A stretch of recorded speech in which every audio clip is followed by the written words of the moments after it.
संधारित्रों के श्रेणी संयोजन को भी हमने पढ़ा था। तो श्रेणी संयोजन का हम उपयोग तब करते हैं जब उपलब्ध संधारित्रों से कम धारिता का संधारित्र परिपथ में अगर हमें लगाना हो तो कब करते हैं? जब हमें परिपथ में क्या लगाना हो, जो भी हमारे पास उपलब्ध संधारित्र हैं उनमें से जो सबसे कम मान का है उससे भी कम मान का हमें अगर ज्ञात करना हो। जैसे सपोज हमारे पास 5, 10, 15 यानी 5 माइक्रोफेरड, 10 माइक्रोफेरड और 15 माइक्रोफेरड के 3 संधारित्र हैं और हम ये चाहते हैं कि परिपथ में हमें 5 माइक्रोफेरड से कम धारिता का संधारित्र हमें चाहिए है। तो हम क्या करेंगे, इन तीनों को श्रेणी क्रम, इन तीनों को या जो भी हमारे पास उपलब्ध हो उनको हम श्रेणी क्रम में लगाते हैं। जब उपलब्ध में से कम धारिता का संधारित्र उससे भी हमें कम प्राप्त करना हो तो हम संधारित्र के श्रेणी क्रम का उपयोग करते हैं। दूसरा क्या है, अगर हमारे पास मान लो बहुत सारे संधारित्र हैं जिनकी धारिताएं C1, C2, C3, Cn dash dash dash Cn, धारिता के कितने संधारित्र हैं? N है और सभी को हमने श्रेणी क्रम में जोड़ा है। तो संयोजन की धारिता को अगर हम C कहें तो ये 1/C बराबर, पहले 3 संधारित्र थे तो 3 आ गया था, 1/C1 plus 1/C2 plus 1/C3। चूंकि n संधारित्र है तो आगे प्लस प्लस प्लस और हो गए 1/Cn। तो इस तरह से हम संयोजन की धारिता ज्ञात कर सकते हैं। अगर यही C1, C2, C3 सभी का मान क्या हो, समान हो, वो C के बराबर हो, यानी प्रत्येक संधारित्र की धारिता क्या हो, C के बराबर हो, तो ऐसी स्थिति में संयोजन की जो धारिता है, अगर उस संयोजन की धारिता को क्या कहें हम, C डैश कहें, तो C डैश का मान C/n के बराबर होता है। समांतर क्रम या पार्श्व क्रम संयोजन, इसके पहले हमने क्या पढ़ा था, श्रेणी क्रम संयोजन। तो समांतर क्रम संयोजन में क्या करते हैं, एक हमारे पास ये संधारित्र है जिसकी धारिता C1 है, दूसरा संधारित्र है जिसकी धारिता C2 है, तीसरा ये संधारित्र है C3 जिसकी धारिता है। तीनों की पहली वाली प्लेट को हमने एक बिंदु P से जोड़ दिया है और दूसरी प्लेट को हमने एक बिंदु N से जोड़ दिया है। बिंदु P को हमने बैटरी के धन सिरे से और बिंदु N को हमने बैटरी के ऋण सिरे से जोड़ दिया है। तो चूंकि प्लस से ऐसे जोड़ा है हमने P को, तो यहाँ पर जो विभव होगा वो प्लस होगा और यहाँ पर जो विभव होगा वो माइनस होगा। यानी प्रत्येक संधारित्र की पहली प्लेट उसी विभव से जुड़ी है प्लस पर और ये माइनस वाली भी उसी विभव से जुड़ी है, इसलिए इस दोनों प्लेटों के बीच जो विभवांतर है वो उतना ही होगा जो P और N के बीच है, वो कितना है, B है। तो इसका मतलब पहली संधारित्र पर जो विभवांतर होगा वो B होगा, दूसरे पर भी B होगा और तीसरे पर भी B होगा। इसलिए हम कहते हैं कि संधारित्रों का एक ऐसा संयोजन जिसमें प्रत्येक संधारित्र पर विभव का मान समान हो, समांतर संयोजन कहलाता है। तो समांतर संयोजन में क्या ध्यान रखना है कि प्रत्येक संधारित्र पर विभव का मान क्या होगा, समान होगा, जबकि श्रेणी क्रम में क्या था, प्रत्येक संधारित्र पर आवेश का मान समान था और यहाँ किसका मान समान है, विभव का मान। तो अब हमें क्या ज्ञात करना है, ये तीनों संधारित्र हैं, तीनों संधारित्रों के कारण हमें, अगर हम तीनों के कारण एक तुल्य धारिता ज्ञात करें, उस तुल्य धारिता का मान मान लो C है, तो उस तुल्य धारिता का मान हमें ज्ञात करना है और उसके लिए हमें सूत्र की स्थापना करनी है कि क्या हमें प्राप्त होता है।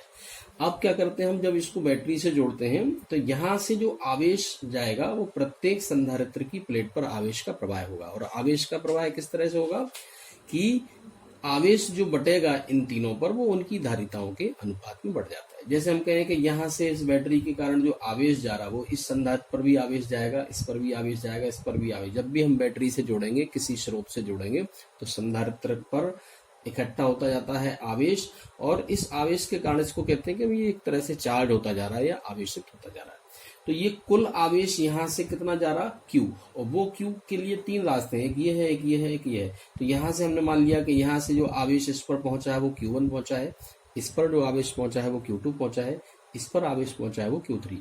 चूंकि 2 प्लेटें विपरीत प्रकार के आवेश से आवेशित होती हैं तो इस पर अगर प्लस Q1 है तो उतनी ही मात्रा में यहाँ पर क्या होगा, माइनस Q1। इसी तरह plus Q2 minus Q2 plus Q3 minus Q3। इसकी धारिता C1 है, इसकी धारिता C2 है और उसकी धारिता C3 है। तीनों के विभव को हम कैसे पहचाने कि ये समान विभव से जुड़े हुए हैं, चूंकि तो हमको क्या देखना है कि ये हमें ये पता करना है कि वास्तव में ये तीनों समान विभव पर कैसे। जैसे कि अगर हमारे पास यहाँ पर एक संधारित्र है और एक दूसरा संधारित्र हमारे पास ये है और एक हमारे पास बैटरी है और इस बैटरी का सपोज इसका मान है 10 वोल्ट, ये प्लस है इसका, ये माइनस है। हमने इसको इससे जोड़ दिया तो ये संधारित्र कितने वोल्ट से जुड़ गया? 10 वोल्ट से।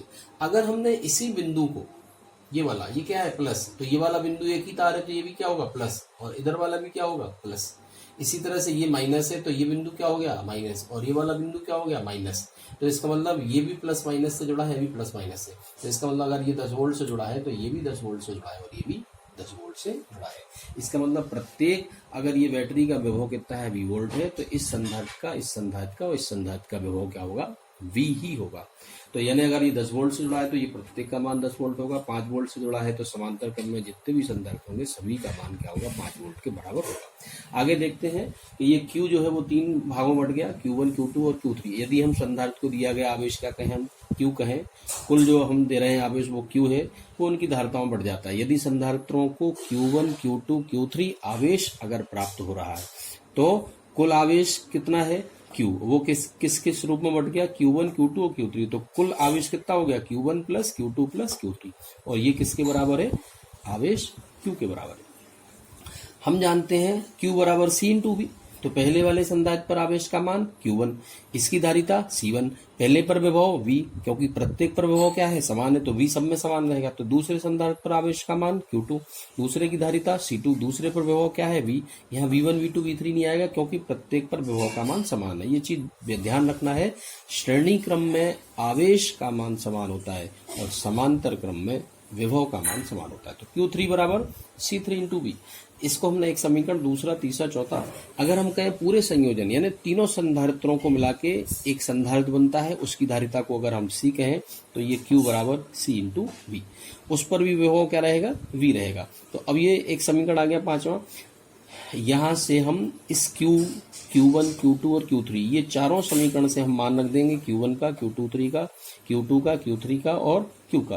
किसमें? इस समीकरण 1 में। Q की जगह क्या आएगा? CV। तो ये आ गया CV। Q1 की जगह क्या आया? C1V plus C2V plus C3V। तीनों में से V कॉमन है, V कॉमन आ गया। C1 plus C2 plus C3। CV बराबर ये, तो V से V कट गया, C बराबर C1 plus C2 plus C3। तो इस तरह से हम ये कह सकते हैं, अगर हम संधारित्रों को समांतर क्रम में जोड़ देते हैं तो उनकी धारिताएं आपस में जुड़ जाती हैं और सभी धारिताओं का जो योगफल आएगा वो इसका जो सबसे अधिक वाला जो मान होगा उससे भी अधिक आएगा। तो समांतर संयोजन में अभी हमने धारिता निकाली थी, तो समांतर संयोजन में धारिता के लिए कुछ महत्वपूर्ण पॉइंट्स हैं, नोट है। समांतर संयोजन में धारिता प्रत्येक संधारित्र की धारिता से अधिक होती है, पहली चीज तो ये याद रखनी। दूसरा, अगर समान धारिता के n संधारित्र समांतर क्रम में जुड़े हैं तो संयोजन की धारिता C डैश बराबर NC के बराबर होगी। इन दोनों पॉइंट्स को हम एक बार बता देते हैं। अगर सपोज हमारे पास एक संधारित्र ये है, दूसरा ये है, तीसरा ये है और तीनों के तीनों समांतर क्रम में जुड़े हैं किसी A और B बिंदुओं के बीच। इसकी धारिता 5 माइक्रोफैरड है, इसकी धारिता 10 माइक्रोफैरड है और इसकी धारिता 15 माइक्रोफैरड है और ये किसी बैटरी के स्रोत से जुड़े हुए। हमें पूछा है बिंदु A और B के बीच तुल्य धारिता कितनी होगी। तो पहला पॉइंट तो हम ये ध्यान रखें, समांतर संयोजन में धारिता प्रत्येक संधारित्र की धारिता से अधिक होती है। तीनों के कारण जो धारिता प्राप्त होगी वो 5 से भी अधिक होगी, 10 से भी अधिक होगी, 15 से भी अधिक होगी। इसका मतलब है इन सभी से जो तुल्य धारिता प्राप्त होगी वो अधिक होगी। पहला पॉइंट तो ये। दूसरा है, अगर ये समान होते, ये 5 का होता, ये 5 का होता और ये 5 का होता, तो क्या हो जाता? n संधारित्र, यहाँ संधारित्रों की संख्या कितनी है? 3 और प्रत्येक की धारिता कितनी है? 5 माइक्रोफैरड। तो C डैश बराबर क्या हो जाता? 3 इंटू 5 यानी सीधा 15। 5 प्लस 5 प्लस 5 यानी 15 माइक्रोफैरड।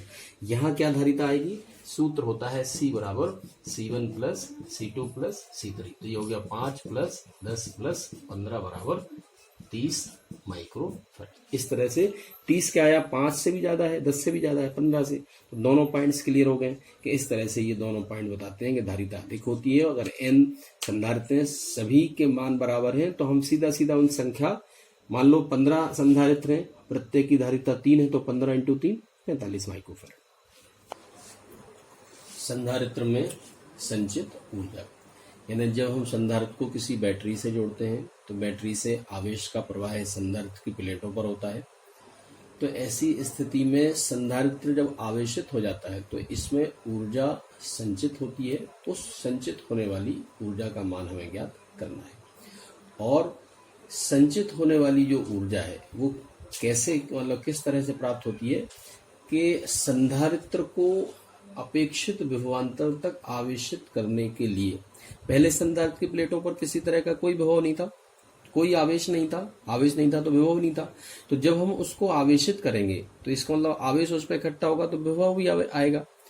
तो किसी संधारित्र को जब हम अपेक्षित विभवांतर तक आवेशित करते हैं तो उसके लिए हमें क्या करना पड़ता है, बैटरी के द्वारा कुछ कार्य करना पड़ता है, और वही किया गया कार्य संधारित्र में संचित होने वाली ऊर्जा के बराबर होता है।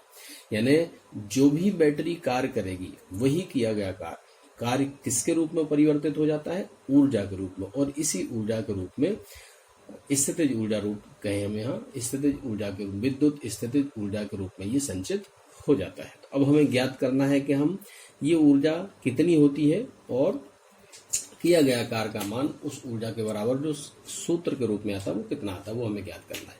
हमने सबसे पहले ये माना है कि संधारित्र की जो दोनों प्लेटें हैं, इन दोनों प्लेटों पर किसी तरह का कोई आवेश नहीं है। इसका मतलब आवेश नहीं है यानी अनावेशित प्लेटें। जब हम इन प्लेटों को किसी बैटरी से जब हम जोड़ते हैं, एक हमने बैटरी ले ली है और ये इन प्लेटों को हमने जोड़ दिया, ये प्लस है ये माइनस बैटरी का। सबसे पहली बार जब हम इसे जोड़ेंगे तो पहली बार हमने ये मान लिया कि इस पर एक प्लस क्यू आवेश उत्पन्न हो गया, उत्पन्न नहीं हो गया बल्कि यहाँ से आवेश का प्रवाह हो गया, तो ये प्लस क्यू आवेश यहाँ पे एक प्लेट पर आ गया। यहाँ प्लस आएगा तो इसके विपरीत यहाँ माइनस आ जाएगा।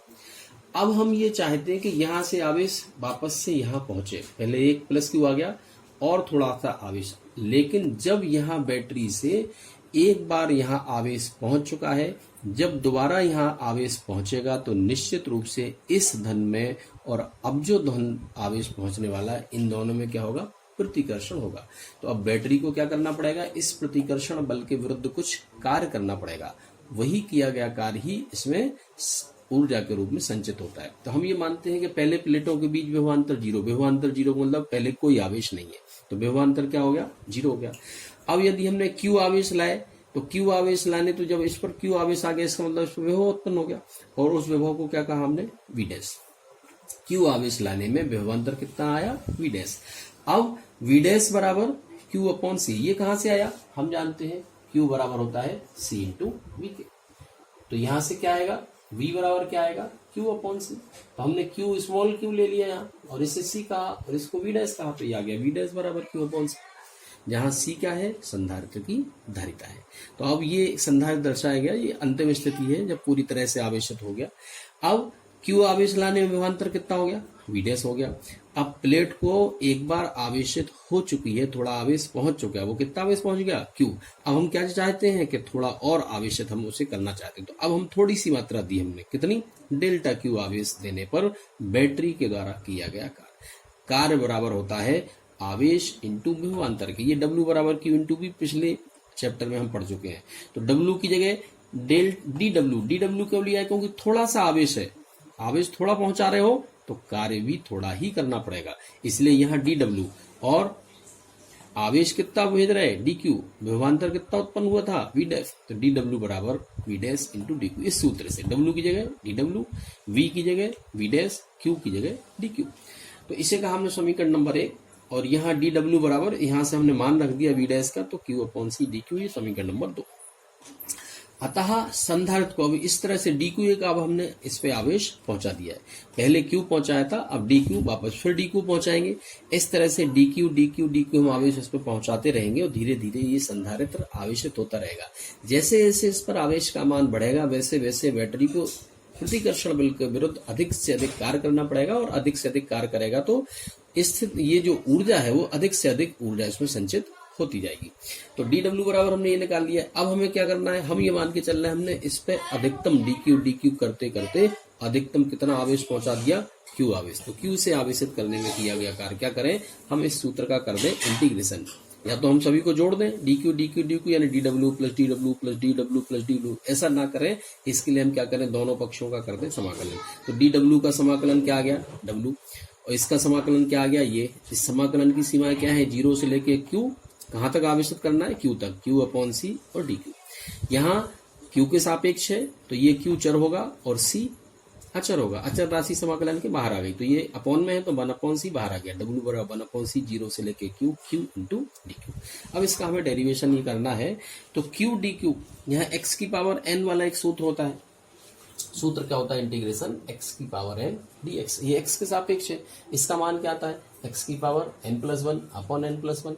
यहाँ हम x की जगह q ले लें, यहाँ q की पावर n dq, तो यह आ जाएगा q की पावर n+1 अपॉन n+1।